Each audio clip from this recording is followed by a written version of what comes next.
Hello everyone, welcome back to another video. In today's video, this will be part 3 of the command block tutorial series for Bedrock edition of Minecraft. I'm going to be teaching you the rest of the command components in today's video, and I hope to explain arguments at the end of the video.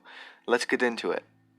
Now, if you're completely new here and you haven't watched the first 2 episodes, I recommend watching those because you might get lost during this episode, because I will be going quite fast and I won't explain as much because I did teach a lot of this in the last episode. Okay, now that that's out of the way, to get started, I'm going to be teaching you the first component of today's video, which is going to be a text string, or just a string. So a string is something that is in quotation marks. So if we have text like this, that is a string. Now, if I go ahead and do, let's see, /summon, and then I want to summon a cat with a name, as you can see, we're going to do the bottom one because the top one has spawn event, which we're not using spawn events yet. I'll explain that later on. But we're going to be using the bottom one, which says name tag : string. Now, a string is text. Now, Minecraft is nice, and you can do this, text, and then the position. And we don't need the position because it's in square brackets, but if we wanted text with a space, how would we show that? Well, to indicate a string with spaces, we need to put quotation marks around it, like so. So this would be text with a space. So if I go ahead and click enter, bam, I summoned a cat that's named text with a space. I hope I didn't go too fast with the text strings, but it was quite simple to explain. All it is text. Now, the next thing I'm going to get into is a float. Now, last episode, I explained what an int is, or an integer, sorry. It's just a number, right? Well, it's not any number. It actually is a whole number.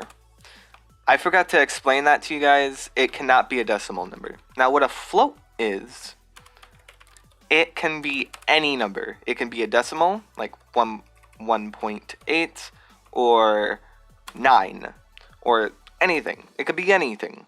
So that's what a float is. It's any number. So that's the difference between an integer and a float. If you ever see those components, the difference is that a float is any number. It can be a decimal, anything. An integer is a whole number. Okay, the next component I'm going to teach you is data. Now, we did go over this, but I didn't explain it to you guys. Now, what data does is every object has other different types of itself. So an object with a different type of itself, that would be classified under a data tag of the item. So if I had wool, everybody knows there's different colors of wool. Now, that would be a different data number. So if I go ahead and do 3, I get blue wool. But what if I give it data of 4, then I get yellow wool. I'm going to put a chart on screen of all the data values for colors, and colors do spread throughout items. So if I had concrete, 4 would also be yellow for concrete. So that's the list for all the colors. But this also goes for rotations. So if I wanted to set a block, like a staircase right here, an oak staircase, if I go ahead and do /give @s stair, actually no, sorry. If I go ahead and do /set block, and then I go ahead and do a position, and then I don't know, yeah, it's oak _ stairs, and then as you can see it says tile data. If I give this data of 0 and enter, as you can see it faces this direction.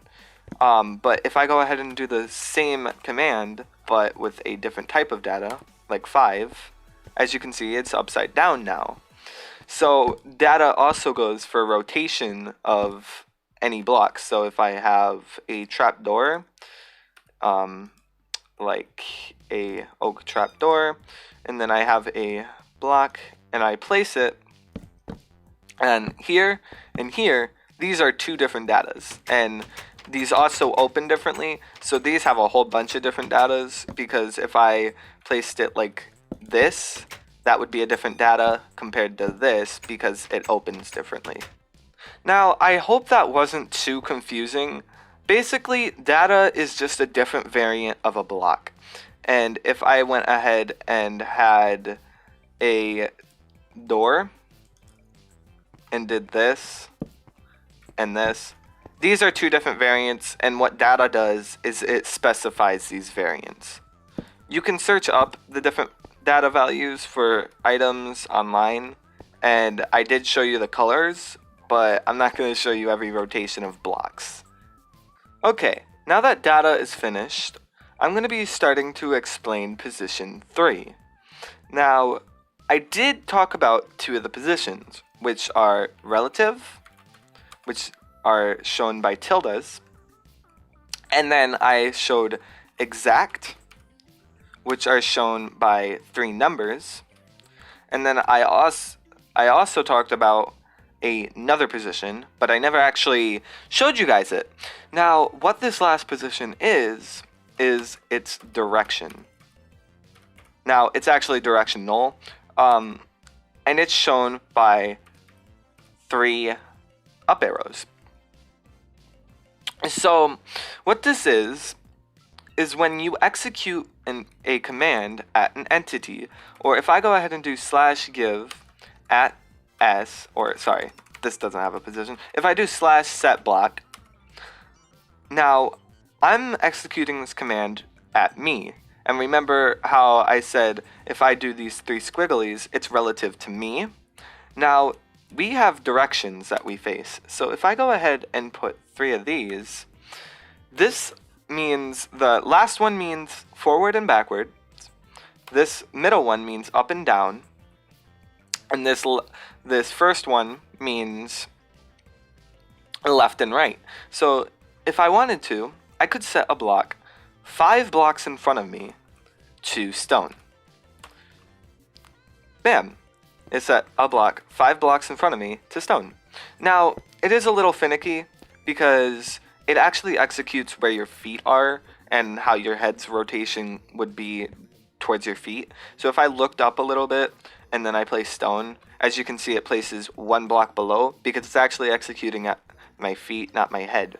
Now, there are ways to counter that. I'll explain that a little later. But as you can see, it's completely directional. So 5 blocks in front of me.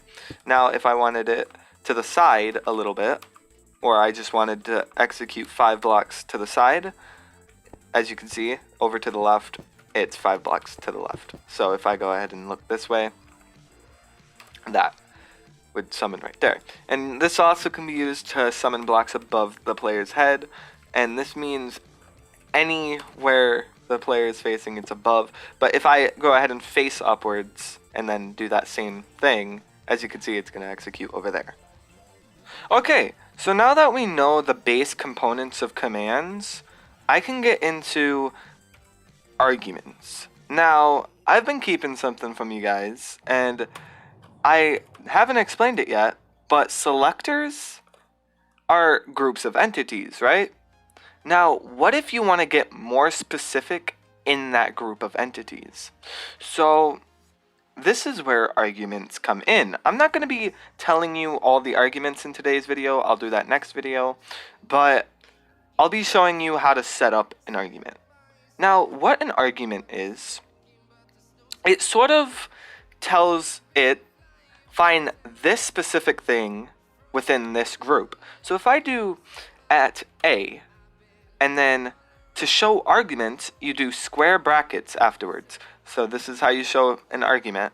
You just do a beginning square bracket and an end square bracket. And then inside of here, we type in our argument. Now, an argument is something that equals something else. So r equals. Now, what this means is radius. I'll explain that later on in the next episode. R equals. And then we type in what that argument equals, 3. So now that means radius, and I'll be explaining that next episode. So what this means is radius equaling to 3. So it will give everybody within the radius of 3.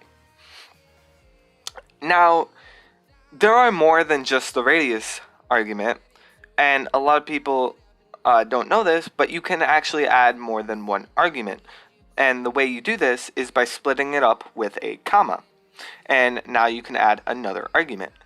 Now, I can do rm, which is radius maximum, which is the opposite. But these wouldn't work. These would counteract each other. But if I did radius, like, let's do something like name, and then I don't want it to be equal to. Okay, let's take a different approach. I've been taking a bad approach of this. So, to basically explain it, we have inside these brackets, we have the argument, and then we have an equal sign or a not equal sign. Now, what this is equals means it's equal to this, and if we add an exclamation mark, so this means equal to, and if we go ahead and do this, exclamation mark, or equals exclamation mark, this means not equal to. So basically, if it's equal to this, or if it's not equal to this, then that. To basically use this in a argument is we have the argument, so argument is not equal to whatever the value of that argument is. It can be a text string or a string, and it could also be a number depending on whatever argument you're using. So that's what arguments are, and I'll be going over them a little better in the next episode. But they basically find specific things out of one of the selector groups. So it's easier to find, like, let's say I did at E, but I don't want to, let's say I did /kill at E. I don't want to kill everybody, but I want to kill a specific entity. That's where arguments will come in. That's all for today's episode. I know it was pretty short, but I just wanted to teach you the rest of the command components and explain what I'm going to do next episode. And these arguments, trust me, they will come in hand a lot with commands. So that's all for today's episode. I hope you guys enjoyed and keep up with the series, because I'll teach you a lot more about commands. That's all for today's video. Have a great day. Who's your good little text with a space? Who's your good little text with a space? You are.